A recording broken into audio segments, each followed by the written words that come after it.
What's going on, everybody? It's your boy Bryce with the Real Squad. No pod this week. We will be back next week, but until then, let's enjoy this Avatar Last Airbender review. This is directed by Michael Gao, Roseanne Lang, Jabari Rassani, and Jet Wilkinson. 4 different directors, 8 episodes. Each director got 2 episodes. I'm a Last Airbender fan. As you can see, I got the map of all 4 nations right there behind me. Probably watched the series about 5-6 times. And man, when it comes to animations and series, this is one of the best. I have no complaints with that series.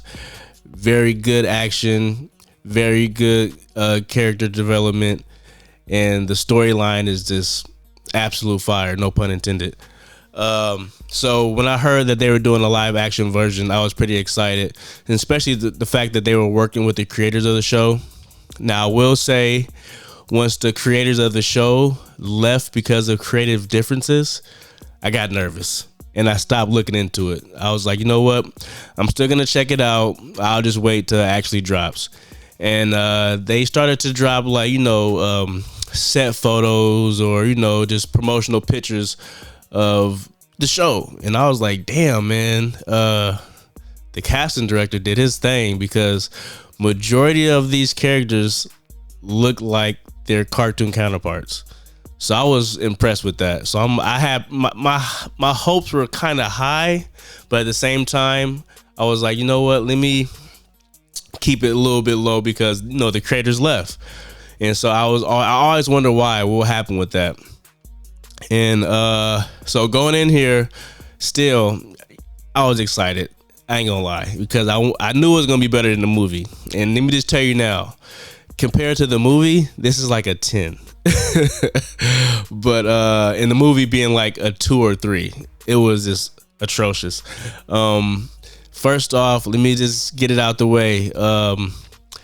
The bending in here, I feel like the fire bending was the best, followed by earth bending, then water bending, and man, we gonna talk about that air bending.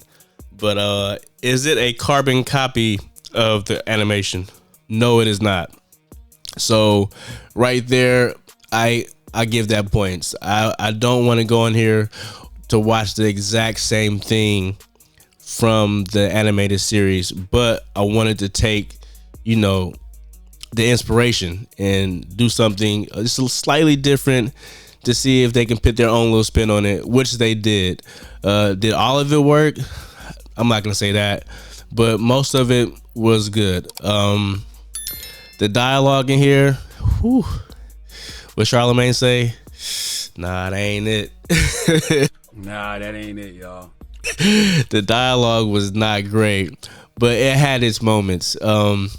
As far as the characters go, I feel like the best on live action adaptations would be Sokka, Uncle Iroh, and the Fire Lord. Whoever picked Sokka, like this casting director, man, is too funny, because bruh looks just like Sokka, and he acted the most like the cartoon. I have to give him that. Uncle Iroh, you really can't go wrong with him, and they casted a very good actor to play Uncle Iroh. He did his thing, and Fire Lord Ozai looks exactly like how he looks in the animation, and he was very menacing in here. Katara, she was cool, she grew on me. Same with Zuko and Azula. Actually, Zuko had some pretty good emotional moments. Him and Uncle Iroh had some crazy moments in the show. Uncle Iroh dealing with one of the earth bending soldiers. It got kind of real kind of fast. I'm like, oh shit. And what they did with Zuko and the Fire Lord, I was impressed. They made some slight changes. It's pretty much like how you did it in the cartoon, but the slight changes they made, it worked, man. So it got dark and it got real. So I loved it for that. And it kind of caught me off guard sometimes, because I didn't know if they would take it there, if they would show some of the things that they would show, because as you know, if you've seen the cartoon, it got kind of violent sometimes. It's a war, so shit had to go down, and I appreciate how they handled it. Now, Aang, my man Aang, it got pretty cringy when it came to my boy. Most, if not all, his dialogue was just kind of hard to watch. You kind of got lost in the story sometimes, which is good, but it always drew me back in, like, oh, this isn't good. So I didn't really like the character of Aang, and I still enjoyed the show, which should say a lot. It wasn't the best, but it was very entertaining. I definitely wanted to finish it, and I started yesterday.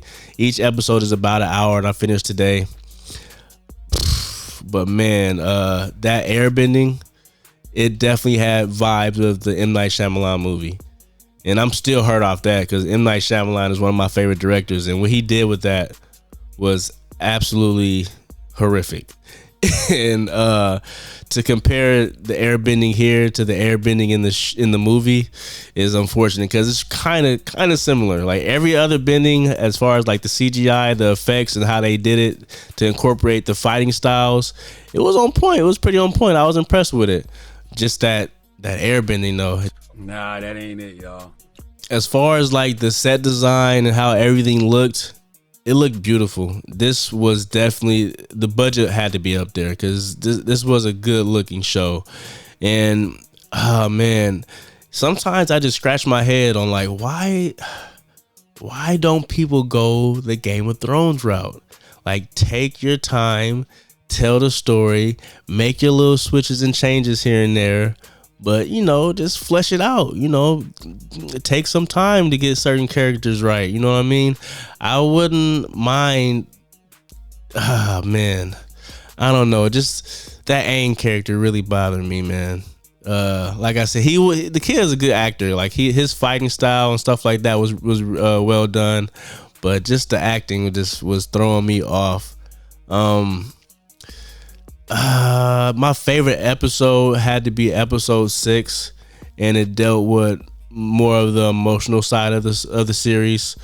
Zuko's in it. Well, most of the characters in it, but I'm telling you, man, that shit got real, and it made you feel it. Should you watch it? Do I approve? I'm gonna go ahead and say yes. I give it the thumbs up. I approve. You should definitely check it out. It's leagues better than the movie, and it takes great inspiration from the show. Not a carbon copy, just great inspiration. And if I had to give it a rating, I'm gonna keep it real. I'll give it a real decent show. A low 7, very low 7, and that's the best I can do comparing it to the animated series, man, because Jesus Christ, that's such a good show. But like I said, I appreciate what they did do, and they had some balls as far as changing some things up, and how they would mash 3 animated episodes into 1 episode in the live action series. And sometimes it worked, sometimes it didn't. It was a lot of things that I was kind of expecting to see, and they subverted expectations and went a different route. I'm like, I guess that can still work. But I wonder if they'll end up getting a season 2. Do I want to see this finished out?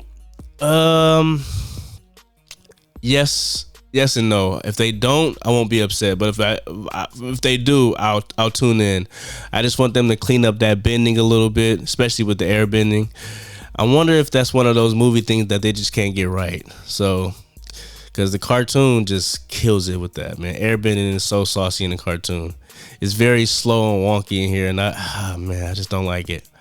The first season pretty much covered the first season of the show, just within 8 episodes, and mashing a bunch of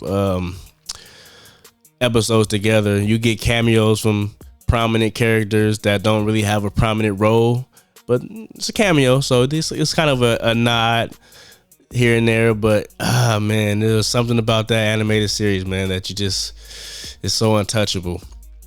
But you guys let me know if you're going to check out Avatar Last Airbender, the live action series, and how you felt about it. Did you hate it? Did you love it? Are you in between? Let me know. But it's been real with the Real Squad, and I'm going to go ahead and get out of here.